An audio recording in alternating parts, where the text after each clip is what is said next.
ना इधर ना उधर, सीधे मुद्दे पर नजर। और क्या है आज की खबर, आप देखना शुरू कर चुके हैं न्यूज़ 18 आपके पुनीत के साथ। तो सुनने में बहुत अच्छा लगता है कि युद्ध रुकवा दिया गया, भारत की तरफ से युद्ध रुकवा दिया गया, भारत ने शांति की बात कही और जहां जंग चल रही थी वहां पर दोनों तरफ से शांति छा गई। लेकिन क्या ये इतना आसान है? क्या ये कोई ट्रैप तो नहीं है?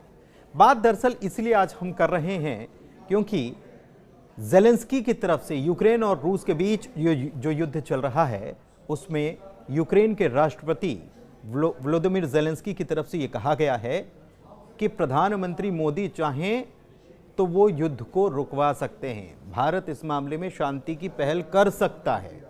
भारत के पास वो क्षमता है, वो ताकत है कि भारत अगर शांति की बात करेगा तो ये युद्ध जो है ये रुक सकता है। दरअसल एक इंटरव्यू में ज़ेलेंस्की की तरफ से ये सारी बातें कही गई हैं, लेकिन इसके अलावा क्या कहा गया है ये भी एक बड़ा सवाल है। ये बड़ा सवाल इसलिए है क्योंकि ज़ेलेंस्की ये कहते हैं कि भारत जो है उसकी आबादी बड़ी है, भारत सबसे बड़ा लोकतांत्रिक देश है, भारत की अगर अर्थव्यवस्था की बात की जाए तो अर्थव्यवस्था भी बड़ी है और भारत अगर चाहे तो ऐसा करवा सकता है। और वो देश जो केवल बात करते हों कि हम शांति चाहते हैं लेकिन इस मामले में कुछ ना करते हों तो यही माना जाएगा कि वो रूस के पक्ष में खड़े हैं। एक प्रकार से ज़ेलेंस्की कहीं ना कहीं दबाव बनाने के खेल को रचना चाह रहे हैं, ऐसा नजर आता है। नजर यह भी आता है कि कहीं ना कहीं ज़ेलेंस्की की तरफ से जो ये बयान दिया गया शायद ये उनके द्वारा कम और किसी और के द्वारा दिलवाया गया ज्यादा नजर आता है।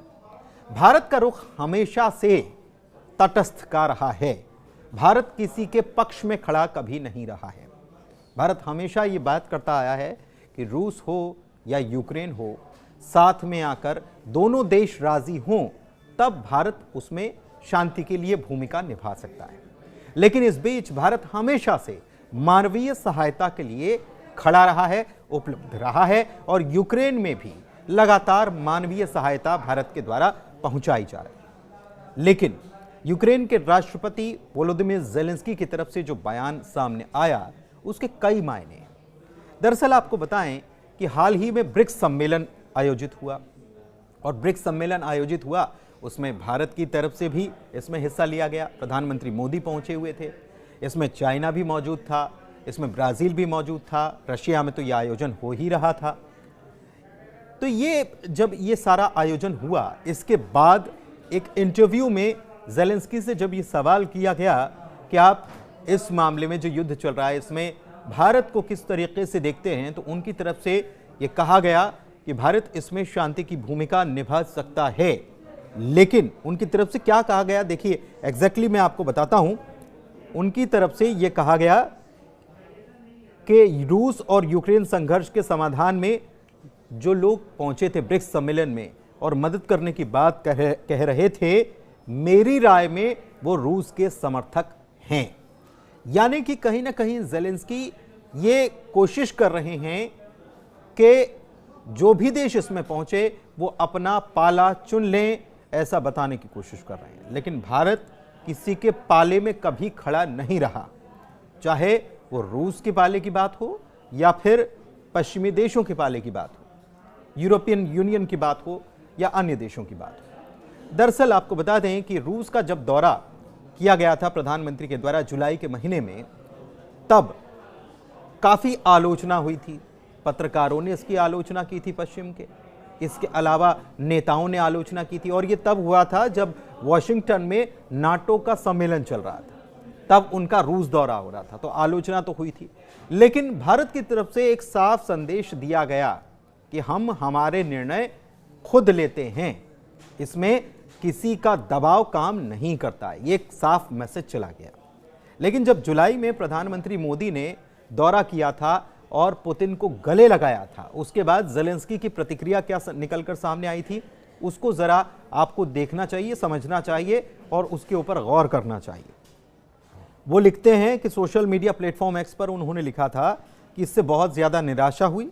विश्व के सबसे बड़े लोकतंत्र के नेता को एक ऐसे दिन पर मॉस्को में दुनिया के सबसे खूनी अपराधी को गले लगाते देखना शांति के प्रयासों के लिए बहुत बड़ा झटका है। नाटो की बैठक चल रही थी, यह तो हमने आपको बता दिया। इसके बाद क्या हुआ कि इसके बाद अगस्त का महीना आया। अगस्त के महीने में प्रधानमंत्री मोदी पहुंच गए यूक्रेन, ज़ेलेंस्की से मिले, उन्हें भी गले लगाया, मानवता की बात की, शांति की भी बात की और कहा कि उन्होंने जब पुतिन से मुलाकात की थी तो आंखों में आंखें डालकर कहा था कि यह समय युद्ध का नहीं है। उन्होंने भरोसा भी दिलाया था कि शांति के लिए जो भी भारत की भूमिका होगी उसे निभाने के लिए भारत पूरी तरह से तैयार है और हम आपको भरोसा दिलाते हैं कि मानवीय दृष्टिकोण से जिस प्रकार की भी मदद भारत कर सकता है उसको हमेशा वो करता रहेगा, करता आया है और उसके लिए हमेशा से तैयार है। दरअसल ज़ेलेंस्की की तरफ से जब ये बयान आता है तो क्या भारत को इस मामले में पहल कर देनी चाहिए?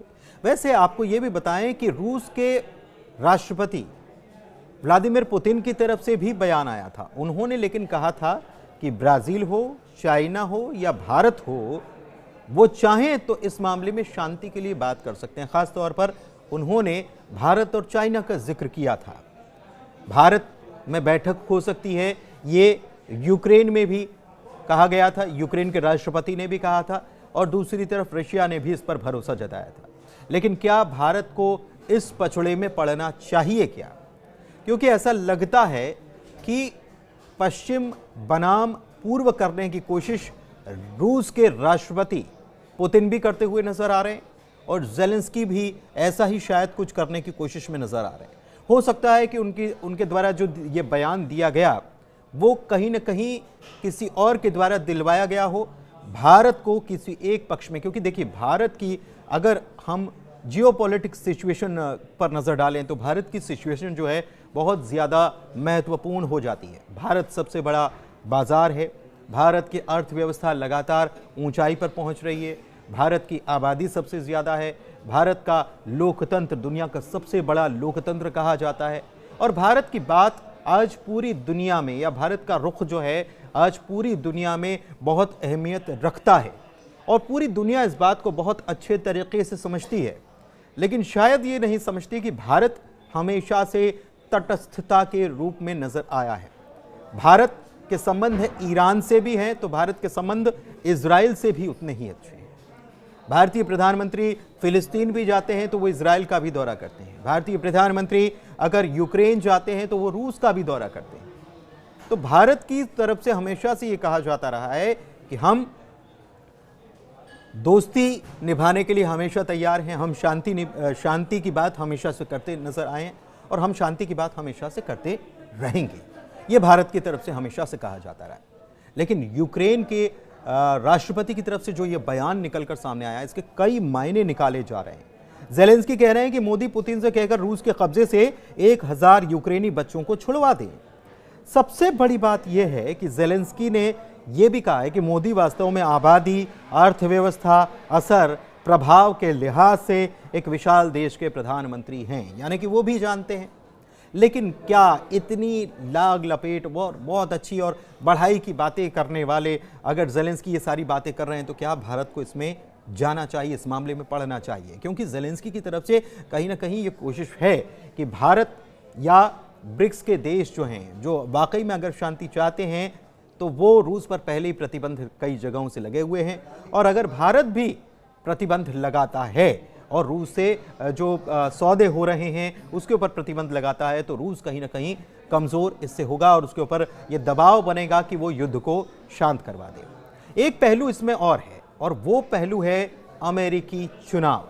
दरअसल अमेरिका में चुनाव चल रहे हैं और अमेरिका के चुनाव जो हैं बहुत जल्दी ख़त्म हो जाएंगे तो नतीजे भी आएंगे।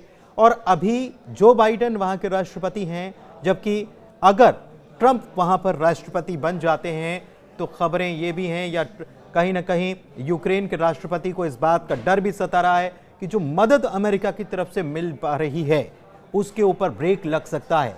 ऐसे में यूक्रेन को आने वाले दिनों में काफ़ी मुश्किलों का सामना करना पड़ सकता है और ऐसे में अब यूक्रेन की नज़र भारत पर है कि वो भारत को किसी भी तौर पर इसमें शामिल कर ले। लेकिन एक चीज़ और है और वो चीज़ जो है वो ज़ेलेंस्की की तरफ से अगर कही जाती है तो उसमें आप समझिए कि ये इस लाइन को मैं अगर कह रहा हूं तो इसके बहुत ज़्यादा मायने हैं, क्योंकि ज़ेलेंस्की कहते हैं कि निश्चित रूप से भारत और मोदी यूक्रेन और रूस के बीच शांति वार्ता करवा सकते हैं, लेकिन ये हमारे दृष्टिकोण के मुताबिक, यानी कि यूक्रेन के नज़रिए के मुताबिक होना चाहिए। यहां पर वो शर्त रख रहे हैं और वो कह रहे हैं कि क्योंकि हमारी ज़मीन पर युद्ध लड़ा गया, तो क्या भारत इन शर्तों के बीच इस शांति के लिए प्रयास करे? क्या रूस की तरफ से जो कोशिश की जा रही है भारत उसमें शामिल हो जाए? क्योंकि रूस की तरफ से कहीं ना कहीं ये कोशिश, ब्रिक्स के माध्यम से भी कहीं ना कहीं ये कोशिश जो है, नए देश इसमें जो शामिल किए गए, उसकी तरफ से भी ये कोशिश हो रही है कि वो अपने पाले में ज़्यादा से ज़्यादा देशों को खड़ा कर ले। दूसरी तरफ नेटो तो है ही, जो कि यूक्रेन के साथ में खड़ा हुआ नजर आ रहा है। तो क्या ये एक पूरी पॉलिटिक्स है और पूरी ये जो जियो पॉलिटिक्स हो रही है, इसमें क्या भारत को खींचने की कोशिश की जा रही है जानबूझ करके और किसी एक पाले में करने की कोशिश की जा रही है, भले ही बात शांति की हो रही है? और भारत की तरफ से तो साफ कर दिया गया है कि हम शांति के लिए पहल के लिए तैयार जरूर हैं, लेकिन बशर्ते, भारत की शर्त यही है कि दोनों पक्ष आमने सामने बैठने के लिए तैयार हों तब। तो अब देखना होगा कि इस मामले में आगे क्या कुछ निकलकर सामने आता है, क्योंकि यूक्रेन के राष्ट्रपति कह रहे हैं, इसके पहले रूस के राष्ट्रपति भी ये बात कह चुके हैं। भारत की क्या भूमिका होगी? हालांकि भारत हमेशा से तटस्थ रहा है, वो किसी एक पक्ष में नहीं रहा, लेकिन दूसरी तरफ ये हमेशा से कहता रहा है वसुधैव कुटुंबकम, यानी कि ये पूरी दुनिया जो है, ये पूरी धरती जो है, ये हमारा घर है और घर के सदस्यों को मिलजुल कर रहना चाहिए। धन्यवाद।